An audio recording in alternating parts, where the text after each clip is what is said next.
Everyone, welcome back to the channel banking Sarathi. Guys, ये बात तो सच है कि इंसान जब गलतियां करता है तो ही उससे सीखता है और आगे बढ़ता है। लेकिन हर बार कुछ सीखने के लिए हमें खुद गलती करने की ज़रूरत नहीं होती। कई बार हम दूसरों की गलतियों से भी सीख सकते हैं। तो आज की इस वीडियो में मैं आपको 5 कॉमन मिस्टेक्स बताने वाली हूँ एस्पिरेंट्स की, जो कि वो करते हैं। तो आपको क्या करना है? आपको करना है उनको अवॉइड और अपने आप को बाकियों से आगे करना है। तो इस वीडियो में मैं शॉर्ट और प्रिसाइज वे में आपको बताने वाली हूँ कि वो 5 मिस्टेक्स कौन सी हैं और आप उसे कैसे अवॉइड कर सकते हो और उसे कैसे बेटर कर सकते हो, ताकि आपके जर्नी में आपको इसका बहुत ज़्यादा हेल्प मिले। तो चलिए सबसे पहले फर्स्ट पॉइंट की बात करते हैं। सबसे पहला पॉइंट है वेटिंग फॉर नोटिफिकेशन और रिजल्ट। ये बहुत लोगों में कॉमन है और इसको अवॉइड करना थोड़ा सा मुश्किल है, बट इसे अवॉइड करना उतना ही ज़रूरी है। यही छोटी छोटी चीज़ें जब हम ध्यान नहीं रखते हैं तो ये हमें पीछे ले जाती हैं। बहुत टाइम क्या होता है कि हम नोटिफिकेशन का इंतज़ार करते रहते हैं कि जब नोटिफिकेशन आएगा तो ही हम पढ़ाई करना स्टार्ट करेंगे, या हम परेशान रहते हैं कि नोटिफिकेशन कब आएगा कब आएगा कब आएगा, और ये हमारे स्टडी पे हैम्पर करती है। हम हमारा पढ़ाई पे ध्यान ना होकर ज़्यादा ध्यान नोटिफिकेशन पे रहता है और हम यूट्यूब पे सर्च करते रहते हैं, सब जगह गूगल पे सर्च करते रहते हैं कि नोटिफिकेशन कब आएगा, जबकि उसे जब आना है वो आ ही जाएगा। और जो डेडिकेटेड कैंडिडेट्स होते हैं वो लगे हुए रहते हैं अपने पढ़ाई में, और मोस्ट ऑफ द स्टूडेंट्स क्या करते हैं, नोटिफिकेशन का वेट करते रहते हैं।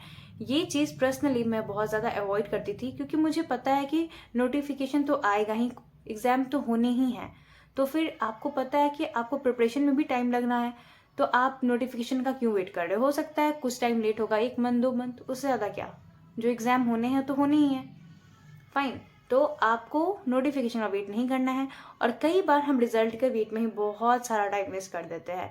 रिजल्ट का वेट इन द सेंस, जब हम सोचते हैं कि इसका रिजल्ट आ जाए, ये फाइनल हो जाए, तब हम आगे का सोचेंगे। तो ये सारी चीज़ें हमें अवॉइड करनी होती हैं, और हमें इसे राइट टाइम जो होता है ना, हम सोचते हैं कि सही समय आने पे हम पढ़ेंगे, तो राइट टाइम कभी भी नहीं आता है। जब आप पढ़ना स्टार्ट कर दो, प्रॉपर पढ़ाई पे ध्यान लगाओ, वही होता है राइट टाइम। मूव करते हैं नेक्स्ट पॉइंट पे। नेक्स्ट पॉइंट है not analysing the exam pattern properly. ये भी बहुत कॉमन मिस्टेक है। कई बार हम बस एग्जाम की प्रिपरेशन स्टार्ट कर देते हैं और उस पर्टिकुलर एग्जाम का क्या पैटर्न है उसे हम प्रॉपरली एनालाइज नहीं करते। जैसे अगर मैं बात करूँ बैंक एग्जाम की भी, तो अलग अलग बैंक के इंश्योरेंस एग्जाम की, तो अलग अलग एग्जाम की अलग अलग नंबर ऑफ क्वेश्चंस होते हैं, अलग अलग टाइमिंग होती है। किसी में नेगेटिव मार्किंग होती है, किसी में नहीं होती है। प्री का पैटर्न अलग है, मेंस का पैटर्न अलग है। तो कई बार हम इन सब चीज़ों को भी इग्नोर कर देते हैं कि कौन से एग्जाम में कौन सी स्किल की रिक्वायरमेंट ज़्यादा है। जैसे क्लर्क का थोड़ा अलग सीन है, पीओ का अलग है। क्लर्क में आपको स्पीड एक्यूरेसी पे ज़्यादा ध्यान देना होता है। पीओ में फिर आपको थोड़ा सेलेक्टिव होना पड़ता है। तो अलग अलग एग्जाम की रिक्वायरमेंट अलग अलग होती है, तो आपको उसी हिसाब से प्रिपेयर करना होता है। तो सबसे पहले जब आप कोई भी एग्जाम को टारगेट करते हो तो आपको उसका पैटर्न भी प्रॉपरली एनालाइज करना होता है, ठीक है। तो ये कैसे कर सकते हैं हम? इसका सॉल्यूशन है प्रीवियस ईयर पेपर को अटेम्प्ट करना, ठीक है। आप जो भी एग्जाम माइंड में मेकअप कर रहे हो, या कई बार हम प्री कर लेते हैं, फिर हम मेंस के प्रिपरेशन के बारे में सोचते हैं, तो उसमें सोचते हैं हम कहाँ शुरू करें कहाँ से नहीं करें। तो उसका बेस्ट सॉल्यूशन है कि आप प्रीवियस ईयर पेपर को देखिए, उसे एनालाइज कीजिए, उसके बाद अपनी प्रिपरेशन को सेट कीजिए कि आपको कैसे प्रिपेयर करना है। फाइन, चलिए मूव करते हैं थर्ड पॉइंट पे। थर्ड पॉइंट है avoiding mock test. Mock test avoid करने के 2 रीज़न होते हैं। कई बार हम अंडर कॉन्फिडेंट होते हैं, हम सोचते हैं कि नहीं अभी हमारा सिलेबस पूरा नहीं हुआ है, या अभी नहीं, टालते रहते हैं। हमें लगता है कि कहीं मॉक टेस्ट हम दें और हमें कम मार्क्स आ जाए। एज एन एस्पिरेंट ये कॉमन चीज़ें हैं। कई बार ऐसा होता है कि पता नहीं कितना मार्क्स आएगा, कम आ गया, तो इस चक्कर में हम खुद को बहाना देते रहते हैं और टालते रहते हैं। तो अंडर कॉन्फिडेंट हो जाते हैं कई बार हम, या कभी कभी हम ओवर कॉन्फिडेंट भी होते हैं। कभी कभी हमें लगता है कि हमें बहुत कुछ आता है, हमें उतनी मौके रिक्वायरमेंट नहीं है, जैसा भी होगा हम परफॉर्म कर लेंगे। तो दोनों ही केसेस में आप गलत होते हैं, क्योंकि आपको मॉक टेस्ट देना बहुत ही ज़्यादा ज़रूरी है। अगर आपको लग रहा है वीक है, फिर भी आप उसको फेस कीजिए। आपको कम मार्क्स आ रहा है, कोई बात नहीं, आपको उसको फेस करना पड़ेगा, तभी आप इम्प्रूव करोगे। और ओवर कॉन्फिडेंट होने का कोई मतलब नहीं है, क्योंकि जब आप ओवर कॉन्फिडेंट होते हैं और मॉक टेस्ट नहीं लगाते हैं, तो कई बार आपको रियल एग्जाम में वो आउटपुट नहीं मिलता है जो आप कर सकते थे। ओके, तो मॉक टेस्ट को बिल्कुल भी इग्नोर नहीं करना है। क्योंकि मॉक टेस्ट से आप टाइम मैनेजमेंट कर पाते हो, स्पीड और एक्यूरेसी आपकी और बेहतर होती है। फिर नेक्स्ट फोर्थ मिस्टेक जो इसी से रिलेटेड है थोड़ी सी, वो है not evaluating your mock test. कई बार हम बहुत सारे मॉक टेस्ट देने में लग जाते हैं, बहुत सारे मॉक टेस्ट, एक दिन में 3 मॉक टेस्ट दिए जा रहे हैं, बट हम उसे इवेलुएट नहीं कर रहे हैं। बस मॉक टेस्ट दिया, मार्क्स देखा, that's it. But this is not the correct way.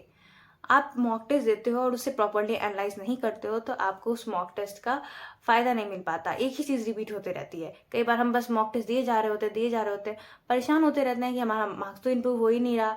Same pattern आपको हर एक मॉक टेस्ट में दिखता है। बट इससे कैसे हम इम्प्रूव कर सकते हैं, ये है कि हमें ध्यान देना है कि मॉक टेस्ट को प्रॉपरली एनालाइज करना है। कौन से क्वेश्चंस हमने छोड़े, कौन से क्वेश्चंस में हमें ज़्यादा टाइम लग रहा है, मतलब जितना रिक्वायर्ड उससे ज़्यादा टाइम हम दे रहे हैं, या कौन से क्वेश्चन में हम फंस रहे हैं, कौन से टाइप हमें नहीं आते हैं। हर एक चीज़ को एनालाइज करना ज़रूरी है और अपने परसेंटाइल को रेगुलरली चेक ऑन करना है कि आपका परसेंटाइल इम्प्रूव हो रहा है या नहीं हो रहा।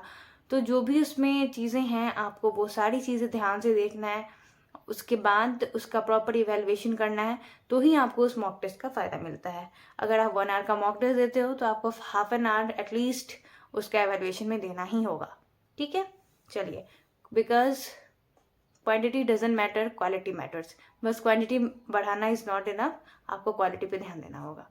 फाइन, चलिए, फिफ्थ है आपका waiting for prelims result to start mains preparation. ये भी मिस्टेक हमसे बहुत बार हो जाती है कि हम सोचते हैं जब तक हम प्री का रिजल्ट देख नहीं लेते तब तक हम मेंस की प्रिपरेशन स्टार्ट नहीं करेंगे, और इस चक्कर में हमारा 1 महीना, 1.5 महीना, 2 महीना निकल जाता है कई बार, क्योंकि रिजल्ट नहीं आती और उस चक्कर में हम बस रिजल्ट करते रहते हैं कि हम अपने आप पे डाउट करते रहते हैं हम पास होंगे कि नहीं होंगे, और इस चक्कर में हम मेंस की प्रिपरेशन नहीं करते और बस मेंस के प्री की रिजल्ट और मेंस का एग्जाम में बस बहुत कम समय रहता है, कभी 10 डेज, कभी 15 डेज, कभी 20 डेज बस, और उसमें हमारी प्रिपरेशन नहीं हो पाती है। तो अगर आप प्री का एग्जाम दिए हो, आपको लगता है कि आपने एटलीस्ट सिलेबस कंप्लीट किया हुआ है, तो आपको मेंस की एग्जाम की प्री के रिजल्ट की वेट नहीं करनी चाहिए, क्योंकि अगर मान लो आपका प्री निकलता है तो आपको वो हेल्पफुल होता ही है। इन केस नहीं निकलता है तो भी आप आगे के लिए तैयार होते हो, तो उसमें कोई भी नुकसान नहीं है अगर आप प्रिपरेशन स्टार्ट कर देते हो। तो यही सारी चीज़ें अगर आप अवॉइड करते हो तो आप अपनी सिलेक्शन बहुत जल्दी ले सकते हो इन कंपैरिजन टू अदर्स जो कि ये मिस्टेक कर रहे हैं।